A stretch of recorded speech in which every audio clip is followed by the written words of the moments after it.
కేసీఆర్ కు నోటీసులు. మాజీ మంత్రులు హరీష్ రావు, ఈటెలకు కూడా వ్యక్తిగతంగా హాజరు కావాలన్న కాళేశ్వరం కమిషన్. జూన్ 5న కేసీఆర్, 6న ఈటెల, 9న హరీష్ విచారణ. వారిని విచారించాకే సర్కార్కు పూర్తి రిపోర్ట్ అందజేయాలని కమిషన్ నిర్ణయం. గతంలో విద్యుత్ కమిషన్ విచారణకు హాజరు కాని కేసీఆర్ ఈసారైనా వస్తారా రారా అని అనుమానాలు. నోటీసుల నేపథ్యంలో కేసీఆర్ తో హరీష్ భేటీ, సుదీర్ఘంగా చర్చలు. ఇక ఇప్పుడు చెమటలు పడతా ఉన్నాయి, ఎవరికి మావాళ్ళకు చెమటలు పడతా ఉన్నాయి. కాళేశ్వరం కమిషన్ ముంగడు పోయినట్టయితే ఉంటే ఇక తప్పదిగా మనం బొక్కలకు పోక తప్పదు అన్నటువంటి ఉద్దేశం కలిగినట్టున్నది. ఇక ముందు కొంత హరీష్ రావుకి గజగజ అన్నట్టున్నది. ఫామ్ హౌస్కి పోయి మామను కలిసిండు. మామ మరి ఏం చేద్దాం, మరి కాళేశ్వరం కమిషన్ ఏమో నోటీసులు పంపింది, మరి అటెండ్ అయిదామా కావా? అటెండ్ కాకపోతుంటే ఒక బాధ ఉన్నది, అసలైనటువంటి దొంగలే దాక్కుంటా ఉన్నారని ప్రచారం అవుతుంది. అటెండ్ అయితేనేమో వివరాలు చెప్పక తప్పది. మరి ఏం చేద్దాం అన్నటువంటి మల్లగుల్లలు పడతా ఉన్నాడు. ఇక కేసీఆర్ సైతం కొంతమంది న్యాయ నిపుణులతోటి చర్చలు జరుపుతా ఉన్నాడు. మొన్న ఏ విధంగానైతే విద్యుత్ కమిషన్ హాజరు కాలేను నేను అని చెప్పేసి సుప్రీంకోర్టును కేసీఆర్ ఆశ్రయించి ఆ కమిషన్ ముంగడికి ఏ విధంగానైతే హాజరు కాలేదో, ఇప్పుడు ఆ విధమైనటువంటి లోటుపాట్లని లొసుకులను ఎంకులాడేటువంటి పనుల్లో, వెతుకులాడేటువంటి పనులలో కేసీఆర్ అలాగే హరీష్ రావు ఉన్నట్టుగా తెలుస్తూ ఉన్నది. ఎందుకంటే 5వ తారీఖు 6వ తారీఖు అంటే ఇంకా దాదాపుగా 15 రోజుల టైం ఉన్నది. కాబట్టి దీంట్లో మనకు అటెండ్ కాకుండా ఏం చేయాలన్నటువంటిది వాళ్ళు ప్రయత్నం చేస్తూ ఉన్నారు. మొన్ననే మనం చూసుకోవచ్చు, కేసీఆర్ గతంలో పాస్పోర్ట్ ఆఫీస్కు పోయిండు. మా మనవళ్ళు మనవరాళ్ళతో ఆడుకోవాలి కాబట్టి నేను అమెరికాకు పోతా ఉన్నా అని చెప్పేసి కేసీఆర్ కానీ కేసీఆర్ సతీమని వాళ్ళు అయితే రిన్యువల్ చేసుకున్నారు ఆ పాస్పోర్టు. మరి ఆ పాస్పోర్ట్ పట్టుకొని మరి ఏమన్నా అమెరికాకు చెక్ చేస్తారా? ప్రభాకర్ రావు గతంలో పోయి అటే ఉన్నాడు కాబట్టి మరి ఇప్పుడు కేసీఆర్ ఈ రిపోర్ట్ వచ్చిన తర్వాత ఈ కమిషన్ సంబంధించినటువంటి నోటీసులు ఇచ్చిన తర్వాత ఏ విధంగా ఉంటుంది అనేది అంటే ఒకసారి జనాలను కూడా అడుగుదాం, చూస్తున్నటువంటి ప్రజలు కూడా ఒకసారి అడిగేటువంటి ప్రయత్నం చేద్దాం. కాళేశ్వరం కమిషన్కు సంబంధించినటువంటి దాంట్లో కాళేశ్వరం ప్రాజెక్టులో జరిగినటువంటి అవినీతి పైన కేసీఆర్ అరెస్ట్ అవుతారని చెప్పేసి మీరు భావిస్తున్నారా? సో కేసీఆర్ అరెస్ట్ అవుతున్నాడు, కేసీఆర్ అరెస్ట్ కాడు. మీ అభిప్రాయాన్ని ఒకసారి తెలియజేసేటువంటి ప్రయత్నం ఏదో చేయండి. ఒకసారి ఈ సంబంధించినటువంటి ఈ పోల్లో కూడా పాల్గొనేటువంటి ప్రయత్నం అయితే చేయండి. కాళేశ్వరం అవినీతిలో కేసీఆర్ అరెస్ట్ అవుతాడా? సో దీనిపైనే ప్రధానంగా డిస్కషన్ అవుతా ఉన్నది. కేవలం మరి దీంట్లో కేవలం విచారించి మాత్రమే వదిలేస్తారా? 1,00,000 కోట్ల అవినీతి జరిగింది, మావాళ్ళు తిన్నరు, మెగా కృష్ణారెడ్డి వీళ్ళకు దాచిపెట్టిండు అని చెప్పేసి రకరకాలైనటువంటి ప్రచారం అయింది కదా. ఇప్పుడు గతంలో ఫార్ములా ఈ రేస్కి సంబంధించినటువంటి దాంట్లో కేటీఆర్ అట్లా పోయి ఇట్లా వచ్చిండు, అరెస్ట్ అయితే కాలేదు. విద్యుత్ కమిషన్లో ఆ కమిషన్ అని చెప్పేసి అన్నారు, ఆ కమిషన్ ఎటు పోయిందో తెలియదు. ఇప్పుడేమో కాళేశ్వరం కమిషన్ ఇప్పుడు సంవత్సరం కానించి 4-5 సార్లు వాయిదా పడుకుంటూ వచ్చింది, మొన్న మళ్ళీ ఒకసారి పడ్డది.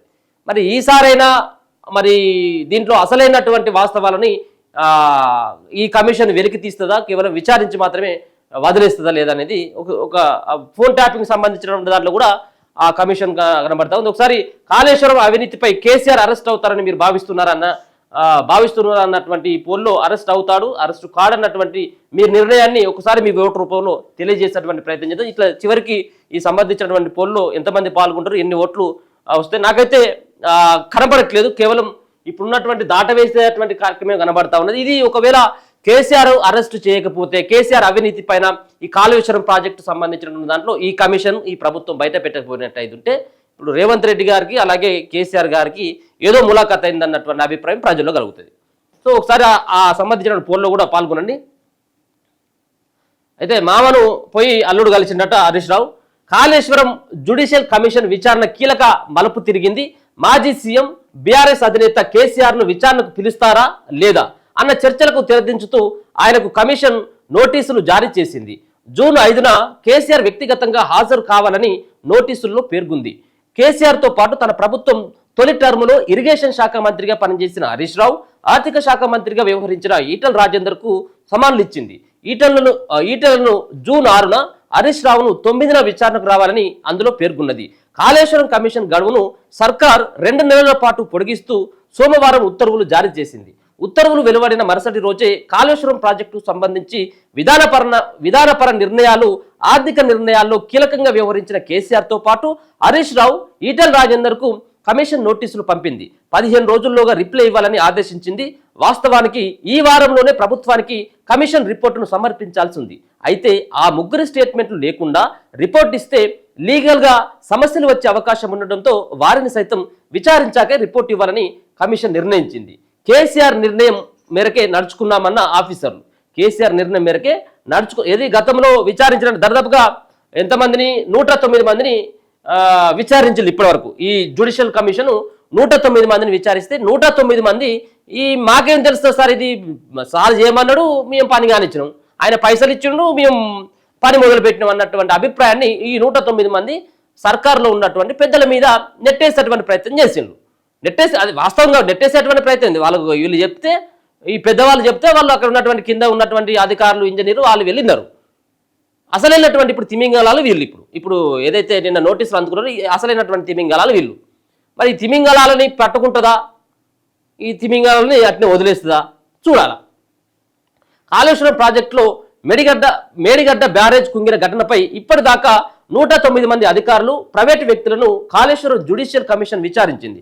దాదాపు అధికారులందరూ నాటి ప్రభుత్వ పెద్దల నిర్ణయానికి అనుగుణంగానే నడుచుకున్నామని ఓపెన్ కోర్టులో చెప్పిండ్రు. ఇంకా మరి ఓపెన్ కోర్టులో వాళ్ళు చెప్పిన తర్వాత ఇక మరి ఈ కమిషన్ వాళ్ళను ఎవరైతే పేర్లు మెన్షన్ చేసిందో వాళ్ళు చేయబట్టే మేము చేసినాం, వాళ్ళు చేయమంటేనే చేసినాం అని చెప్పేసి ఎవరైతే అంటా ఉన్నారో వాళ్ళని విచారించకుండా కాళేశ్వరం కమిషన్ రిపోర్ట్ ఇచ్చినట్టయితే ఉంటే లీగల్గా ఇష్యూస్ వచ్చేటువంటి అవకాశం ఉంటుంది. కాబట్టి అది వాళ్ళను ఖచ్చితంగా విచారించిన తర్వాతనే రిపోర్ట్ ఇవ్వాలని చెప్పేసి కొంత 2 నెలల గడువును కూడా నిన్ననే పెంచడం జరిగింది. దాంట్లో భాగంగానే కేసీఆర్కి అలాగే హరీష్ రావుకి ఈటలకు నోటీసులు ఇచ్చినట్టు తెలుస్తా ఉంది. కాళేశ్వరం ప్రాజెక్టుకు సంబంధించిన అన్ని విషయాల్లో నాటి సీఎం తీసుకున్న నిర్ణయమే ఫైనల్ అని తేల్చి చెప్పారు.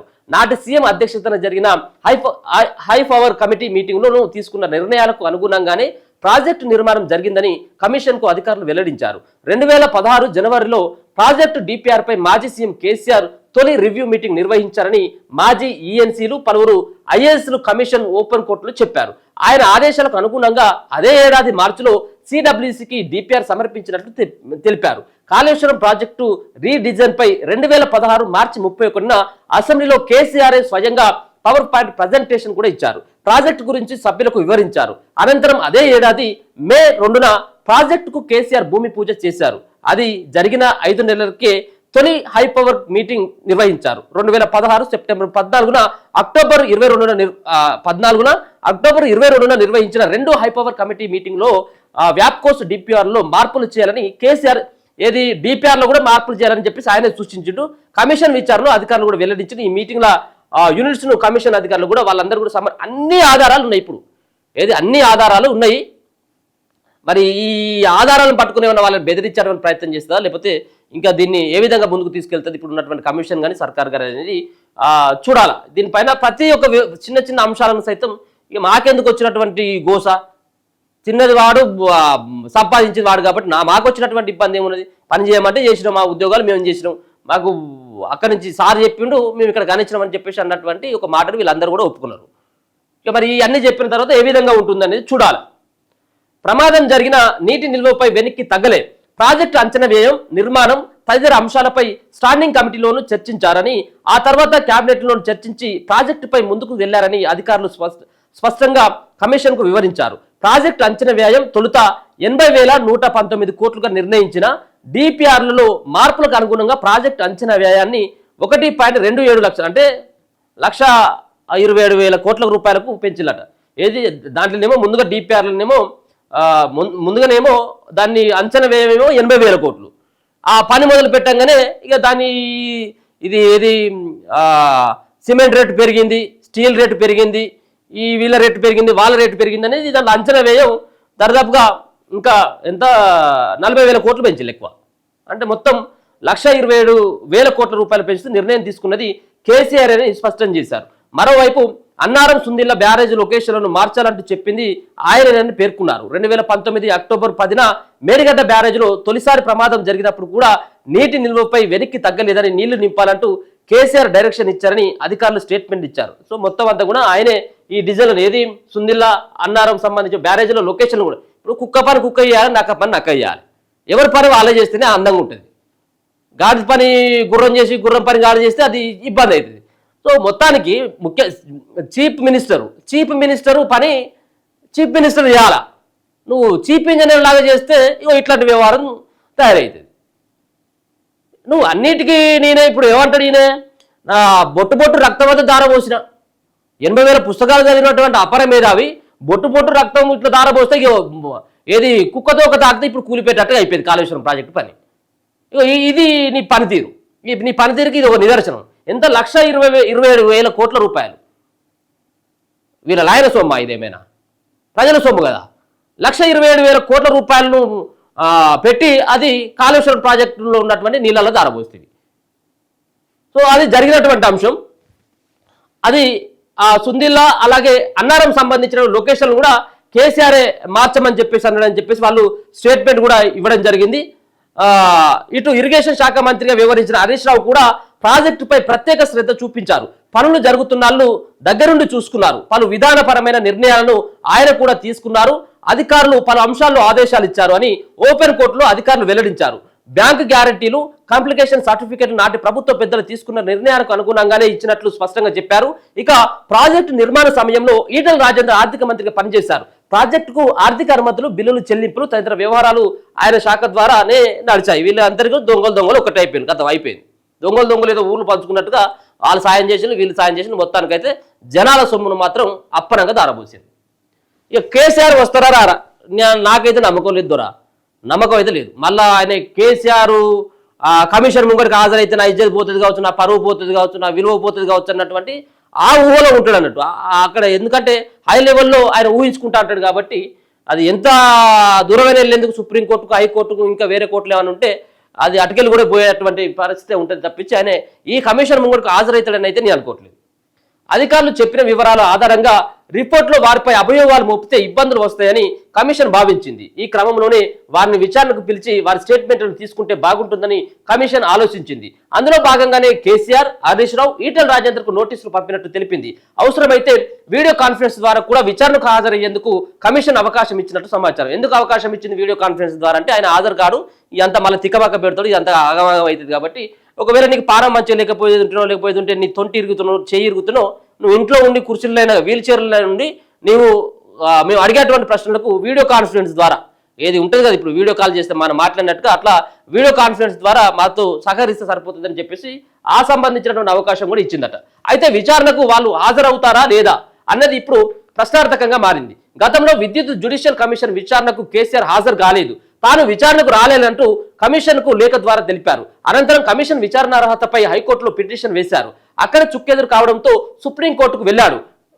కమిషన్ చైర్మన్ ను మార్చాలంటూ సుప్రీంకోర్టు ఆదేశాలు ఇచ్చింది. అప్పుడు కాళేశ్వరం కమిషన్ నోటీసుల విషయంలో కేసీఆర్ అంటే అప్పుడేమో కమిషన్నే మార్చాలంటూ సుప్రీంకోర్టు చెప్పింది. అప్పుడు ఎందుకంటే అప్పుడున్నటువంటి కమిషన్ సంబంధించినటువంటి నరసింహారెడ్డి అనుకుంటా ఆయన ప్రెస్ మీట్ పెట్టి వివరాలన్నీ వెల్లడించేసరికి ఇది కమిషన్ ఇది విచారణలో ఉన్న దశలో మీరు ఎట్లా ప్రెస్ మీట్ పెడతారు అన్నటువంటి దానిపైన అది ఆ కాలయాపన అయిపోయింది. అది ఎటుపోయిందో తెలియదు, అది ఏ గంగలు కలిసిందో తెలియదు ఆ కమిషన్.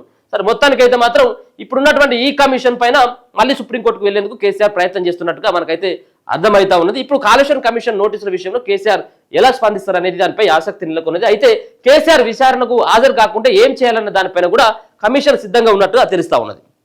ఒకవేళ హాజరు కాకపోతే ఏం చేయాలి? ఇప్పుడు ఏమంటారు, మౌనం అనేది ఇప్పుడు అంగీకారానికి అంటే అంగీకారం మనం తప్పు చేసినాం లేదా మనం మౌనంగా ఉంటే, మనకు అడిగినటువంటి ప్రశ్నకి మనం మౌనంగా ఉంటే దానికి అంగీకరించినట్టే లెక్క. అంటే ఈయన హాజరు కానట్టు అయితే ఉంటే నువ్వు దొరవా అని చెప్పేసి అన్న కమిషన్ అడుగుతున్నప్పుడు ఇక రా అని చెప్పేసి పిలిచినప్పుడు రాలేదంటే ఇది దొంగనట్టు లెక్క. అది ఏదైనా మీరు ఏదైనా అనుకోరు కానీ మొత్తానికైతే ఆయన వచ్చేటువంటి పరిస్థితి అయితే నాకైతే కనబడతలేడు. దీంట్లో ఈ పర్రెలు బాసిపోయింది, కూలిపోయింది, అది కాలిపోయింది అని చెప్పేసి ఏదైతే మనం ఎలక్షన్స్ అయిపోయిన తర్వాత ముఖ్యమంత్రిగా రేవంత్ రెడ్డి గారు ప్రమాణ స్వీకారం చేసిన తర్వాత అంతకంటే ముందే ఆ సంబంధించిన వ్యవహారం అంతా కాళేశ్వరం ప్రాజెక్టులో కూలినటువంటి అది పర్రెలు వాసినటువంటి మేడిగడ్డకు సంబంధించినటువంటి పిల్లర్ ఏదైతే ఉందో అది ఆ ఒక్క పిల్లరు కేసీఆర్ను బొంద పెట్టడానికి ప్రధానమైనటువంటి కారణం అయిపోయింది. ఎందుకంటే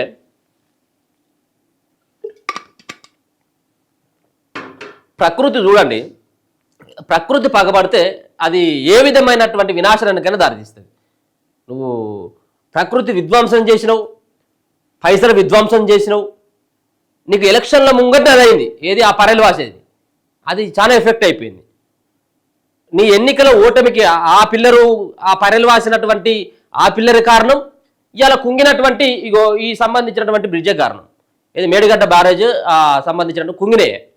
ఇలా నువ్వు జైలుకు పోయేదానికో లేకపోతుంటే నీ అవినీతి బయటపడడానికి కాళేశ్వరం ప్రాజెక్టు కలలు కన్నటువంటి కేసీఆర్ కలల ప్రాజెక్టు అని చెప్పేసి ఒకరు అంటారు. ఇక ఒక ఆమె అయితే అలాగ పోయి ఆమె ఈత కొట్టుకుంటే ఇది కేసీఆర్ కట్టినటువంటి ప్రాజెక్టు, ఇక చూడండి ఇక మొత్తం నీళ్లు ఉన్నాయని చెప్పి ఆమె వాళ్ళు ఈత కొడతావు. ఈత కొట్టేదానిక కాళేశ్వరం కట్టింది అలా 1,00,00,000 కోటి ఎకరాలకు నీళ్ళు అందిస్తామని చెప్పేసి కాళేశ్వరం ప్రాజెక్టు కడితే ఒక ఆమె పోయి అలా ఈత కొట్టు బీఆర్ఎస్ ఆమె పేరు ఏంటో తెలియదు కానీ ఈత కొట్టుకుంటా ఇది కలల ప్రాజెక్టు కేసీఆర్ కలల ప్రాజెక్టు ఆమె ఈత కొట్టుకుంటే చెప్తాను. ఈత కొట్టేటువంటి ఈ స్విమ్మింగ్ పూల్ లేవా ఇక్కడ 100 రూపాయలు టికెట్ పెట్టేది ఉంటే నువ్వు 3 గంటలు ఉండొచ్చు ఈత కొట్టేదానికి. సో అటువంటి సంబంధించినటువంటి ఈ ప్రాజెక్టుని లక్షల కోట్ల రూపాయలు వెచ్చించి కనీసం 1 ఎకరానికి నీళ్ళు అందజేయకపోయా. సో దానిపైన ఇది మొత్తం కాళేశ్వరం ప్రాజెక్టు పైన కాదు ఈ విచారణ జరిగేది, కేవలం మేడిగడ్డ అన్నారం సుందిలకు సంబంధించినటువంటి బరేజ్లకు సంబంధించినటువంటి ఇంకా చాలా ఉన్నది ఇంకా లోతుకోపోతే. దీంట్లో కేసీఆర్ మరి ఏ విధంగా వెళ్తాడు, అక్కడికి వెళ్ళేటువంటి అవకాశం ఉంటుందా లేదనేది చూడాలా. అది 5వ తారీఖు వరకు టైం ఇచ్చిండు. మరి 5వ తారీఖున కేసీఆర్, 6వ తారీఖున ఈటల రాజేందర్, 9వ తారీఖున హరీష్ రావు రావాలంటూ ఆ సంబంధించినటువంటి దాంట్లో పేర్కొనడం జరిగింది. మరి కాళేశ్వరం ప్రాజెక్టు పైన ఇట్లా అవుతా ఉంటే మరి పాస్పోర్ట్ల రెన్యువల్ మరి అయింది, మరి ఆయన అవతల పడతాడా ఏందనేది నెక్స్ట్ ఇంకొక పేపర్లో దానికి సంబంధించినటువంటి వార్త కులంకుశంగా ఉంది, దాన్ని కూడా చర్చించేటువంటి ప్రయత్నం చేద్దాం. ఇగో కేసీఆర్తో హరీష్ భేటీ, కమిషన్ నోటీసుల నేపథ్యంలో కేసీఆర్తో హరీష్ రావు భేటీ అయ్యారు. మంగళవారం సాయంత్రం 4 గంటలకు ఎర్రవల్లిలోని ఫామ్ హౌస్ కు వెళ్లిన హరీష్ రావు కేసీఆర్తో సుదీర్ఘంగా చర్చలు జరిపినట్లు తెలిసింది. ఏం చేయాలి, విచారణకు హాజరు కావాలన్నా వద్దా, లీగల్ ఒపీనియన్ ఏమైనా తీసుకోవాలా, అలాంటి అంశాలపై చర్చించినట్లు సమాచారం. కమిషన్ ఓపెన్ కోర్టులు నిర్వహించిన తీరు, అధికారులు ఇచ్చిన స్టేట్మెంట్లు, ప్రాజెక్టుకు సంబంధించిన వ్యవహారాలు తదితర అంశాలపైన కూడా ఇరువురు నేతలు డిస్కషన్. ఇక మామ అల్లుడిగా ఇద్దరు ఇప్పుడు ఒకరి ముఖాలు ఒకరు చూసుకుంటే మామ ఏం చేద్దాం అంటే అల్లుడు ఇట్లా చేద్దాం అని చెప్పేసి ఇద్దరు వీళ్ళు ఒకరి ముఖాలు ఒకరు చూసుకొని మరి వాళ్ళు మాట్లాడుతూ ఉన్నట్టుగా తెలుస్తూ ఉన్నది. మరి మామ అల్లుడు చేసినటువంటి ఘనకార్యం, ఎందుకంటే ఇరిగేషన్ శాఖ మంత్రికి ఆయన ఉన్నాడు, ముఖ్యమంత్రికి ఈయన ఉన్నాడు. మొత్తం అంతా వీళ్ళదే రాజ్యం అయిపోయింది, వీళ్ళ కుటుంబ పట్ట అయిపోయింది. ఇప్పుడు కాళేశ్వరం ప్రాజెక్ట్ అనేది ఇప్పుడు వీళ్ళకి పట్ట అయిపోయింది. అప్పుడు మనకు పైసలు ఏమైనా అవసరం ఉన్నట్టయితే కాళేశ్వరం ప్రాజెక్టు మేఘా కృష్ణారెడ్డి. సో ఇటువంటి వ్యవహారం అంతా నడిపినటువంటి మామాళ్ళకి ఏదో రోజు అయితే పడక తప్పదు కదా, శిక్షలు పడక తప్పదు. చూస్తాం అది ఈ ఏదైతే ప్రజా ధనాన్ని దుర్వినియోగం చేసినటువంటి ఇటువంటి వ్యక్తులకు ఖచ్చితంగా శిక్ష పడాల్సిందే. ప్రజాకోర్టులో ఆల్రెడీ శిక్ష పడ్డది. ఇప్పుడు నెక్స్ట్ ఊసలు లెక్క పెట్టాల్సినటువంటి ఆ సిచ్యువేషన్ ఎదురవుతా ఉంది.